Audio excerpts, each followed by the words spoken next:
Hi, everybody. So today, Alisa and Ray are here with me, and we kind of know each other, and maybe we'll talk about that. But we're also going to talk about the dome, and we're going to talk about how it relates to the matrix. So go ahead. So as all of you know, and all of us, we're kind of going through the same thing right now, where we're experiencing a lot of glitches, just random glitches. Sometimes we're seeing time loops, repeating things that are happening. Or, for example, my dog's ball just disappeared. Actually, 2 balls within 2 days disappeared off the edges of the property line. So something about barriers, there's something going on with the barriers between things. Like they're not as solid. Ooh, that was a flash. That was weird. Are we good? Okay. Yeah. So my whole thing, I know, and other people have been asking me this, and I'm curious as well. So how is that the glitches, is that just going to go away when the dome comes down? Like, will there just not be glitches anymore? There just won't be glitches. It'll just be. Right. I don't think we'll have glitches anymore after that. Mm-mm. They'll still try to keep things balanced out until it totally adjusts, but glitches, no. They're gonna. So what about? Oh, go ahead. What about like portals? You know how right now there's just kind of random portals everywhere, and sometimes you just, you know what I mean? Are those going to just all kind of close up and go away, or? It'll normalize. It'll normalize. A lot of it is the dome is created by frequency. So because the frequency is breaking, it's creating all of these like weird things happening. Distortions, yeah. That makes sense. Yep. Interesting. So the frequency they've been using to control has been taking back control, and in the process of changing it over, you have all these glitches, all of these different color skies, all of these different oddities that are happening. So those kind of things won't occur in the future, but right now we're going to probably expect a lot more. So. Yeah. And the other thing is the weather. People are really asking a lot about are we expecting to see like these big tidal waves? Are we expecting to see that, or earthquakes too? Is it going to be more gradual? Because when I ask my higher self, it seems like it's going to be a lot more gradual than people are expecting. Like it's just going to kind of happen like sporadically, like around the world. Like, oh, they had a big wave, and then, what do you think?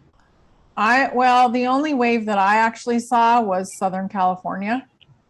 And lately I've been seeing that the percentage of, like the possibility of it is disappearing. So I think the Lemurians actually have a pretty good handle on the ocean because they're still down there. Right. And they have like a whole society down there, a whole civilization.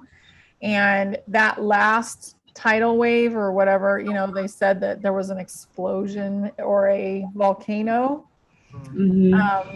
So anyway, that was supposed to cause this big wave, and it didn't. It was like an inch or two, that came onto the land. And I get it'll be probably similar to that. So I get it's a 60% chance that wave will not happen and a 40% chance that it will. So it's been dropping. It's interesting because I have been in Long Beach since last April. And I had this, my higher self was kind of saying around March of this year, 2022, that I'd be out of there and I'd be up in Northern California, up near Mount Shasta. That was like, okay, that's the next destination after this. But for some reason, because everything with the timelines has been changing, I've just still been here. I haven't left, and I've still been here. And because I think, like you said, that wave, I think that it was last year, it was going to happen. So I was going to have to get out of here. But now that it's probably not going to happen, I'm basically I'm allowed to leave later. I don't have to get out of here as quickly. Yeah. Well, you have to look at it as in this movie was at the beginning of it, we were calling for a lot of dramatic end of days kind of scenarios. And as we more woke up and frequencies raised, we jumped the timeline until we are here now. So as far as like these major catastrophes, that might be for those people who are on that route. They will see and experience that. But those who are on this timeline and knows that everything's taken care of won't experience that like everybody else. But I'm not saying that they're or together. It's just they're in another dome somewhere else, just like this here, and they will on that timeline experience that kind of catastrophe. Where we now are on the right timeline where it won't. Have you been seeing any of that in your dreams, either of you? Any of the waves or the anything like that in your dreams? No. I've seen the end result. So the end result is that we are in 5D and everybody is unity and oneness. The playing field is fair. Everybody has a very young body. It gives them the freedom to go and do whatever they express to do because they have positive energy in them. So whatever their heart's desire is to paint or anything like that there, they have the free will to do it. But everybody's young and helpful to one another. We're unity and oneness and no more polarity. So, Right. But getting to that point, we could have went down a lot worse path. But we haven't because we've woken up more people. There's more momentum. The frequency is raising higher. That changed us to a better outcome. So it's easier. I understand why they were trying to make sure that they can get the least amount of casualties along this path. But it really was up to us with our frequencies to make sure that we finally got on that train track. So, and I'm very proud of my brothers and sisters. Yeah, same here. Yeah. Same here. It's been brilliant. Well, I have up until even maybe 2 months ago, I was having dreams about big tidal waves. So I was trying to figure out if those were potential timelines or if those were maybe memories from other lives that I've had, you know, that were reminding me of, and it felt more like memories to me.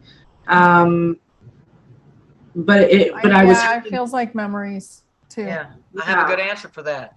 Yeah, but it was like different types of waves, and sometimes I was in the water. There was one time I was on a surfboard in the water and saw ahead of us, and that's been multiple times where I'm actually in the water and I see the waves kind of off in the distance, but they're huge, and I'm like, oh no, we've got to like we're not prepared. We're not prepared to go through this. Like, we're on a surfboard, I can't make it through that, you know. That whole feeling of seeing the giant water and then not being prepared for it. That's the dynamic. Did you survive it? The same feeling every time. What? Did you survive it? Yeah, every time I'm always, if I'm in the water, the dream ends before anything negative happens. But if most of the time I'm high up and I'm looking down at the scene. I'm looking down and I'm already in safety somewhere. Okay, well, I have a good answer for that. Imagine everybody in their place of their dream, what makes them happy, the most ultimate thing in heaven. That's where they're at. They've gotten through all of this stuff. Okay, they're considered pros. They're the graduates of even college. Okay, and they've earned their right to go and have these perfect lives. So now God needs pros to come in and take control of this. Those who've already been through it, because He needs a guarantee that we can help those get through all of this. So that's where we come into play. Okay, if you are here and you are awake because you were called here because you are a pro. Okay, you came here in agreement because you've already been through this. You knew the playing field, and it makes it a little bit easier for us, even though it seems like it doesn't. But it makes it a little easier for us. But that's a good thing. So you probably have gone through that and you survived it. Okay, and so therefore you don't have the fear of what it put into you. Do you still carry fear of that? Yeah. Well, now that's not going to happen, and this is going to help you with that. But you did survive it, and that means that's one reason why you are here. So apparently, I've survived lives on other things just like this year's gone through it. So is Honey. Otherwise, we wouldn't be here. The ones that don't wake up, you know, that's because they're newbies or whatever. But we also have pro brothers and sisters that's come down here and sacrificed themselves with these, you know, those things and everything else to show us the death that it was going to cause, the confusion, everything else. So, you know, we have to understand that this is a massive play, a massive movie, but some of the best ones or the pros are the ones who sacrificed themselves for us so that we could see it. And that's a beautiful point, because I have multiple friends who are on their awakening path, and they're awake enough to know the risks of taking it, and they knew what they were doing, and they're like, well, I felt like I was just supposed to do it, even though I know what the contract basically that I'm making by doing that, but it's part of what I'm supposed to do. And for me, at first, it was hard to understand, because I'm like, wait, but you know that it's bad. Why are you putting yourself through that? And you hit it on the head. Like, they're making that sacrifice so that the truth can come to light. Yeah, because if you left it just to these sleep people, they would have never shown us. So God sent in these bros who were going to deliberately do this to show us, to wake us up. And I think that was a really brilliant plan whenever my higher self allowed me to see that. So, and I was like, damn, that makes sense. Well, I have a couple of friends in the last month or two who are really powerful healers, really big old souls that have gotten the COVID. They've gotten the virus for the second or the third time, and it's been more intense. It's been more loaded with tech and all this other spiritual attacks type stuff. So, and I've seen their contracts. Their soul contract was to transmute it and to basically water it down so that it wouldn't be able to spread any further, and to basically take away the power of it. The power of it is a fear factor. That's what makes this thing work or not work. If you absolutely believe that you have to have it, then that is your free will. For sure. But also, if you absolutely believe that it's not going to work for you, then it won't. So, but the ones who have the free choice, a lot of them took it without even knowing, because they don't have any other thing. We have feedback. So maybe, Ray, when she's talking, turn your, yeah, there you go. Go ahead, Alisa. And the ones that are here to help wake up the masses is because we were going to see how many people will be affected by this. And but those things are all, it all is free will, and it's all fear based. So if you believe that you're going to die from this virus, then you will. And if you don't believe that, just like me, I've not had no shots or boosters or anything like that, because I honestly believe that this is in God's hand, and that was not my purpose. So I feel like there's a lot of people out there that feel the same way. I didn't have to take that. I don't have to get tested for that. So in this whole week that I've been going through being sick, I've had even my own family, you need to go get tested. And I'm like, that shit's not going to happen, because I was smart enough to do my research. Well, my daughter's telling me, oh no, you got that metal taste in your mouth. That's the #1 symptom of that. No, it's not. So, but it's just a fear factor. See, it's even done it to my family. And my brother, his wife passed away 3 days after having hers. And so he's pretty convinced that that is not a good thing. And yet he still came at me and told me that he felt like I should do that because he's had 2 of them. I said, no, it don't work like that. That's like playing Russian roulette. You told me that you feel like your wife passed from this, and yet you want to push this on me. So, but still, it's all fear factor. So even though he knows that that could have happened, he was trying. My test was it being put at me. So what is my choice now? No, I'm still standing my ground. So, and I know that I made my higher self very proud for that, because I know that it's not good for me. So there you go. Brilliant. All right, still got feedback or no? No? I think it's me because of I don't have a headset in, but it's just because of my phone. I'm gonna get my phone fixed, and then we won't have to deal with this anymore. It'll be fine. Okay. So let's talk about the matrix itself. Like, what is it?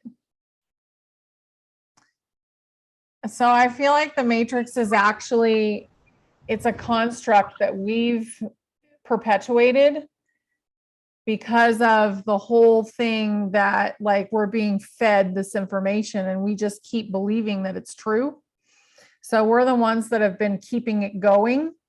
And now that we're breaking that, now that we're stopping and we're like, no, this is not the way I want to live. This is not, that's not what we're going to do, it basically is ruining the matrix. So have either of you read the book, The Four Agreements? By Don Luis Miguel, The Four Agreements. It's really great. I highly recommend checking it out. It's very short. It's easy. It's an easy read. It's short, but it's let's see. Where is it? I think it's right here. No. Okay. Well, it's one of them is don't take anything personally. That's one of them. And that's a huge lesson for people, right? But the other big part of the book, he talks about how we are collectively creating this reality because we're collectively believing in a same set of beliefs. Mm-hmm. So because so many people are waking up and they're saying, I don't believe what I used to believe, the belief system is what was keeping the matrix running and functioning. And so now if a certain amount of individuals, right, are changing that belief system, then there's literally the realities are splitting. And that's kind of, I think, the best way to tie into the whole new earth. And is it gonna, the polarity and the separation between the light and the dark. Yep, that's the one. Yep. Yeah, that's the one.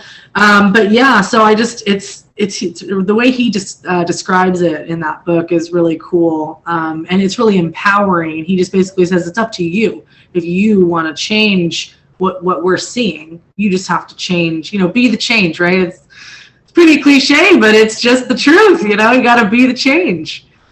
It is. It's the truth. I agree. Be what you want to see. And I tried to be happy and joyous and thankful and grateful and appreciative.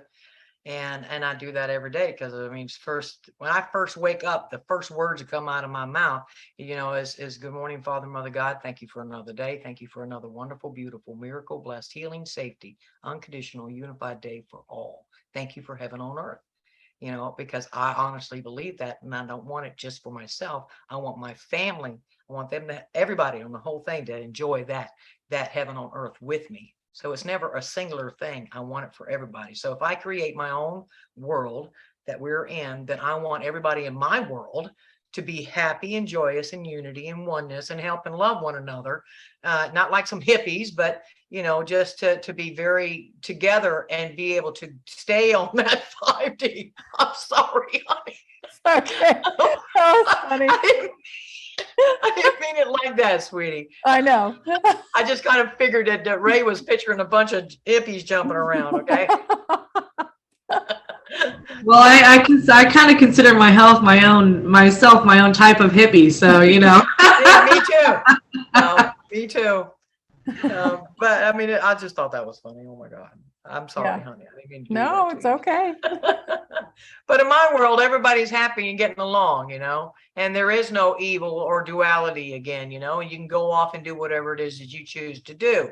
And nobody's going to judge you is because you're in 5D and there is no more of that negativity. So you don't even have to worry about your neighbor doing something wrong. You're positive that neighbor is going to go do something right and better for all, not just for one, but for all.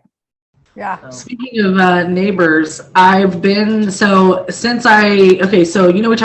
a lot about the Tartarians and how you mentioned one time there's points of contact, right? How some of us are going to be liaisons, and I already had that, that knowing, and then hearing you talk about it was really awesome. And it kind of gave me that little push to focus on that in my readings and my sessions. So in the last couple of days, I have connected at least 3 people with their Tartarian person. Awesome. So I'm doing muscle testing with the letters, and I'm hovering the hand and going letter by letter with the name and getting them an actual name. So one of the names, her name was so cool. It was Missiani. That was her name. I'm like, Missiani. Ooh. That's a cool name. Yeah. So yeah. Anyway, that's definitely it's been working. So it's amazing the information that comes through now. It just feels like it's getting better and better all the time. What we're getting, and some of the stuff that Alisa has pulled through from other lifetimes is amazing. The detail is amazing. Yeah, even I'm impressed. Yeah. So, Well, Yeah, and I'm getting a lot of flashes in other, my clients' past lives are coming through much clearer. Like I worked with, I think, another person who knows you, or follows you, honey. Sunara, last name Sunara, Aneta Sunara. I think she follows you. I'm not sure, but I could see her higher self so clearly, and it not always is that way, you know. But she was like this dark, elven-looking warrior with like golden eyes. They were like glowing like gold fire. wow. Yeah, she was wearing dark, like really dark, cloaky. She had a sword and a bow and arrow. Yeah, it was just, and then the funny thing is after our session, she sent me a picture and goes, "Hey, I just thought of this." She goes, "A few years ago, I went to the Hobbit. It was some sort of, opening show night or something, and she dressed up as this elven with the pointy ears and the long brown hair and the dark dress, and it looked almost exactly like what I had seen. So it was just really cool confirmation, It was cool. That was yesterday. Amazing. This past week, I really felt like I was being tested, to see if I would be, ill enough or vulnerable enough to end up getting that. And I think I passed that. But Sunday night, I don't know if I told you on the phone the other day, honey, but I I had a test and a religious experience Sunday night. And I had told Chrissy that I wasn't going to do the second think tank, and I would let her know 5 minutes to 7. And she figured out I wasn't going to do it and let me know that you took my questions. I said, fantastic.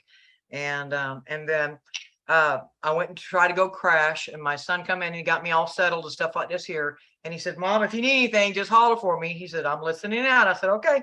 So he goes about his business. And then I heard the doorbell ring at about 7:30. Okay. And I'm like, "Son, get the door." And nothing, crickets, right? So boy's got the VR helmet thing on. He can't hear me. So now I got to get up because I want to find out who's ringing my Sunday door. And I'm feeling like crap, right? So I come on out here and I opened up the door and I said, "Can I help you?" And this man and this woman, and no shit, this woman says, "If you died today, do you think you'd go straight to heaven?" I said, "Absolutely. Why? Do you need tickets?" And they were just speechless. I said, "Better yet, let me ask you, if you died today, do you think you'd go straight to heaven?" And they hesitated. I say, "See, you hesitated. I didn't skip a beat, but yet you think you have the right to ask me that question." And I said, "Then let me tell you another thing." I said, "As far as I know, all religions are the same. Sunday is a day of rest, and you two appear to be on the clock. So that makes you hypocrites, does it not?" I said, "And a third thing, I can tell you're not from here, because if you was from here in the South, then you would automatically know that you don't knock on somebody's Sunday door unless it's an emergency. That's considered very disrespectful. Thank you, my friends. Have a good evening." And I closed the door. So, and I was like, I was not expecting that at all. And then I went and lay down and crashed. And then about 4:30 in the morning, my son comes in there. And then I said, "Boy, you didn't hear me." He said, "Mom, I'm sorry." I said, "No." I said, "I could have been dead and you wouldn't have heard me." He said, "You're right. If you had been dead, I wouldn't have heard you." I said, "Boy, don't you mock me." I said, "Because you didn't hear me, I had to go answer my Sunday door." He says, "Well, who was at the door?" I said, "It was Jehovah's Witnesses." He said, "Well, what did they want?" I said, they wanted tickets.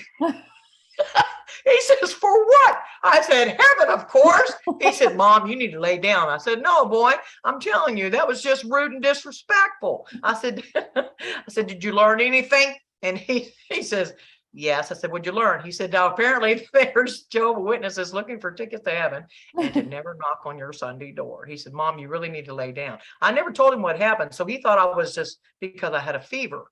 But that was just so hilarious after the fact. I was like, "Oh my God, I shocked those people. I guarantee you they'll never come back." No. Unless they need tickets. Yeah, unless they need a family discount or something. Yeah. I'm curious to talk about our lives. Do you guys, okay, so when I tuned into like our experience together with the ship and the fleet and all that, I was thinking it was like a Galactic Federation thing and we were all different species. I don't necessarily think we were humans. I don't think we were human. I thought we were all blue. Blue. Now, Alisa may not, you and I were blue because I didn't see Alisa. So she may not have been blue. Actually, I'm getting she probably isn't. She wasn't blue. No. But I think whenever you I and had I the were vision blue. on the ship, I wasn't blue. No. But there were other beings there. Even whenever my friends took me up to the mothership, there were other beings on that ship too, not just humans. Mm-hmm. So, Honey, do you remember what you were blue? Do you think it was Pleiadian? I don't think so. I think it was what do you feel about Alpha Centaurian? It sounds good. Like the thing is that I'm not good with ETs. Like, what do they look like? So I can tell you what we looked like. So we were tall. We had, I think we were both male. We had muscles, but they were like long and lean. I don't remember any tails. So we weren't Lyran, the blue Lyrans.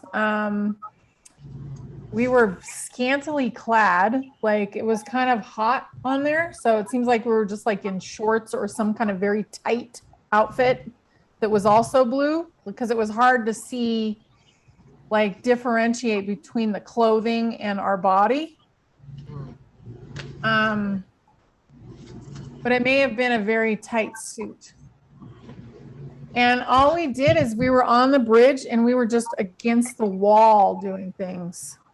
So like the wall turned into the control system and it was just like a big room. And there was probably, I would say 5 of us on the bridge. I'll call it the bridge. So this is a picture of the Alpha Centaurians. They're kind of aquatic, but they're blue and they're tall and they're lean. I feel like it may have been this because they're about foresight, planning, and strategy. They're all about, like, they're definitely involved in the galactic, the wars and the, like, and a lot of Alpha Centaurians have been waking up. And the Alpha Centaurians have been coming through a lot. With collective messages as well as, you know, individual when I'm doing readings for people. But this feels kind of like that. You have hair. Like we were definitely, this is a very divine masculine, they're very a masculine race. And I definitely feel that we were men. And the tall, lean, the feeling of being very lean, not, you know, kind of lanky. Mm-hmm. And like you said, the wall. Yeah, we were so sophisticated in advance that it was like, it was just totally out, and it would appear like whatever we needed would just show up for us on the wall, and we were just, it's like we were doing some kind of, you know, like computer work, but our hands were all over the place. Yeah, it's kind of like in those futuristic movies, you know, where they show like, you know, you pull up the screen and then you can move things and, you know, zoom out, zoom in. And it was like that, basically. Yeah. A lot of holographic kind of things. So I think, you know, I didn't see faces, so, but it feels right to me. Yeah, because when you said blue, I had already been feeling the leanness and the skin. The texture of the skin. It's a very aquatic, and that's what? Rubbery. Yes, rubbery. And that's why I was like, this is Alpha Centaurians, because they're kind of aquatic, so they have that kind of rubbery like skin. Yeah, like an dolphin. Yeah. Yep. Yeah, that feels right to me. Which is probably why we were so hot, because they don't have as many sweat glands. Yeah, I felt like it was really hot. I felt like we were wearing like tight shorts and that's it. Like it didn't feel like we had a lot of clothes on. Yeah, and it feels now that I'm feeling into it, like maybe we were part of the problem is that we were cut off from our water supply or something. Like we didn't have as much water as we needed. Yeah, and I think the ship wasn't our natural habitat. Right. Yeah. Mm-hmm. Yeah. That's interesting. It is interesting. That's very interesting. Yeah. It But feels almost like we had to take over that because of an emergency type of, like, it was like a thing that just had to happen. There was not very much time to prepare. It's Mhm. kind of what it feels like to me. Like it was in the midst of a war that was already happening, and then we had to just kind of jump into this and just go figure it out. and that's why it's a prevalent memory. Like the things that I remember from other lifetimes are like the big events. Yeah, same. So, yeah. Yeah. Tell us what you were doing, Alisa. When I was on the ship, Yeah. I remember my father sending me to several destinations to either pick something up or help fix something. I don't remember at the time that I was there that there was any kind of war, but I do remember that we were being prepped to go someplace else, and I can only assume that it was here. Because we were called, and we weren't just one or two of us called, an armada was called to assist along with these other armadas, and it was, I believe, to help Gaia. And but then I remember being in the tube thing and making the decision that I was going to come here and forget, because it needed help on the ground. So I kind of feel like it was a future me that came here, and that because that we are the same person, that's the reason why I could I guess relate with it or receive that memory. So but I do think that's pretty awesome. But the only time that recently I've actually been on a ship while I'm here is whenever those beautiful beings showed up in my yard back there and took me up to the mothership. So but as far as like any warring going on, no, but I can remember that we were preparing for something massive with armadas. So, and I believe that was here. I think these are maybe like different lives, you know, like I think the one she's talking about is a separate one. But now that I'm also feeling into it, it feels like Alisa may have been actually human or humanoid when we were these blue beings. It feels like she was maybe she was smaller than us. She was smaller. She was shorter and smaller. I think she was some humanoid type of, and I think that's one of the reasons why she had so much benefit, because she was small and she had different skills because she was a different species than we were, and so it was like a really nice pairing. It's Right. to me Because I still looked human, but I do know that I came from another planet in that life, or that futuristic version of me, and it was like I belonged to a planet that had these 7 country areas. I want to say it because there was like 7 kings, and then one king was in the center, and then the other 6 would surround it. But the entire world was spiritual and scientific in both ways. But Mhm. they were also very much humanitarians, and they had a very massive fleet that could assist, but they were not a warfaring species. So, and I think that was really, really cool. So, Yeah. That but I makes do sense. know that I was small, a little bit smaller than I am now, but I wasn't a midget or anything. No, we were just really big. Yeah. Y'all were tall and I was a little shorter. There you go. Yeah. Well, you've had lots of lifetimes where you're very tall. So, Yes, yeah, absolutely. that's interesting. And I always gravitate, and I think I've been a lot of different blue beings because I always gravitate back to being blue. And I mean, I had one mermaid lifetime where I was green and I had like really big eyes, and I was an underwater gardener. That was my job. Yeah. That's cool. Yeah, I've it never was seen fun. myself It blue, was really though. fun, actually. But I always gravitate towards blue, and that's my favorite color. Like I just am obsessed with, I want to be blue, you know. So, I relate to that. I relate to the blue a lot. Yeah. And I think maybe that's kind of maybe partially how we're connected, is maybe we keep meeting up in these blue lifetimes, because I also really gravitate toward blue. The color, but also just the energy of blue, you know? Yeah. yeah. It's just such a calming, like it just feels right. Blue feels right to me.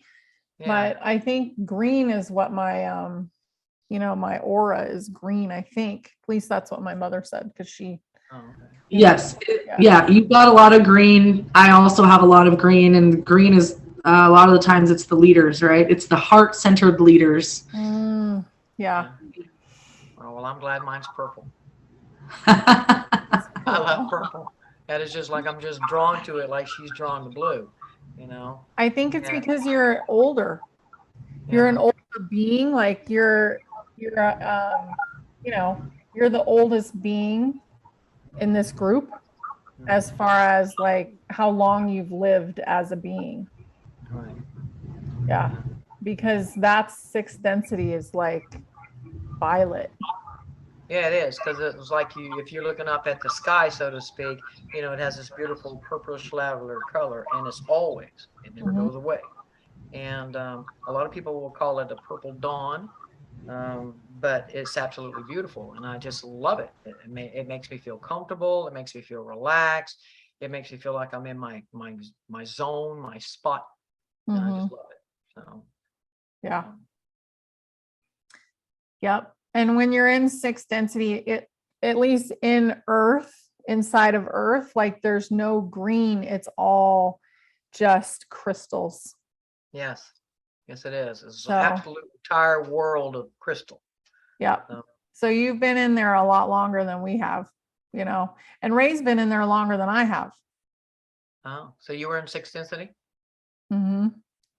I mean, Yeah. So I didn't have memories of, so it's interesting because over the last 10, 12, basically when I turned 21, so around 2012-ish, is when I just went on this search for truth. And so I started uncovering just all sorts of things about myself and my experiences, and came to this understanding that I could remember being without a body. I could remember being just an energy being. And I remember like literally just flying around in the cosmos, kind of just flitting from place to place, like just wherever I could vision, you know what I mean? Like it was just so easy. There was no boundaries. Everything was just limitless. And there, like that's kind of like sparkling, swirling dust of the pinks and the purples and the blues, and just like swimming through that, you know, but not swimming. I don't know. It's hard to describe, but kind of having those feelings before I even knew what the densities were or knew, you know, the logistics of it. So yeah, I know that I always knew I was very old, but I didn't start looking into it, you know, until a few years ago about past lives and alien starseeds. I didn't know about any of that stuff. So it's been fun. It's been fun, but it's been a lot of information really fast coming to me about myself. And then I don't know if you guys have heard about a Cosmic Origins report, but it's a new astrology branch off where you can actually look at someone's birth chart, and then you can look farther beyond just our galaxy, and you can look at the planets outside of our galaxy, outside of our solar system, and see what's aligned, and then you can see what someone's past lives are. So it's a more of a like tangible way of looking at your past lives rather than just like, oh, you know, I'm looking in your Akashic records, and you know what I mean? So it gives people a lot more certainty and like, okay, I can trust this information, like, you know, and I got one of those read for myself around February of this year. One of my followers just offered it to me. So up until that point, I didn't have nearly as many solid knowings of as far as like what type of starseed I am, la la la. So basically from then till now, it's been the integration of like, oh my gosh, wow, I've been Sirian, I've been Pleiadian, I've been Alpha Centaurian, I've been all the different types, you know, and looking at my chart, I've literally been like everything, reptilian, and I've been a dragon, and I've been an angel, and I've been all these things, right? So it's just been crazy. All of that, and then the growth and remembering these things has given me access to new gifts that I never really used on purpose before. So anyway, that's, yeah. So ETs, we can talk about ETs all day if anybody wants to talk about ETs. That's great. Yeah. I'm glad you know like the different kinds too. That's brilliant. Yeah. Well, it's needed right now, because if you think about what's about to happen, right? Yeah.